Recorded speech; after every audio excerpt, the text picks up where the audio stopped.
সুপ্রিয় চাকরি প্রত্যাশী ভাই ও বন্ধুরা, সবাইকে জব ফ্যাক্টস চ্যানেলে স্বাগতম।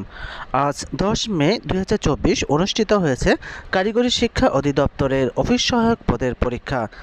ইতিমধ্যে অফিস সহায়ক পদের পরীক্ষার প্রশ্নপত্র আমাদের হাতে এসে পৌঁছেছে। প্রশ্ন সমাধানের কাজ চলছে, তাই প্রশ্ন সমাধান হওয়া মাত্রই পরবর্তীতে ভিডিও আকারে প্রকাশ করা হবে। আর তাই সবার আগে প্রশ্ন সমাধান পেতে চ্যানেলটি সাবস্ক্রাইব করে বেল আইকন বাজিয়ে রাখার অনুরোধ করছে। আর এরকম বিভিন্ন চাকরি পরীক্ষা তথ্যবল ভিডিও, চাকরি পরীক্ষা নিয়োগ বিজ্ঞপ্তি, চাকরি পরীক্ষার প্রস্তুতি, চাকরি পরীক্ষার সময়সূচি, প্রশ্ন সমাধান পেতে চ্যানেলটি সাবস্ক্রাইব করে বেল আইকন বাজিয়ে রাখার অনুরোধ করছে, যাতে করে পরবর্তী ভিডিও আপলোড করার সাথে সাথে আপনারা নোটিফিকেশন পেয়ে যান। এছাড়াও চ্যানেলটি লাইক ও শেয়ার করার অনুরোধ রইল। ধন্যবাদ সবাইকে।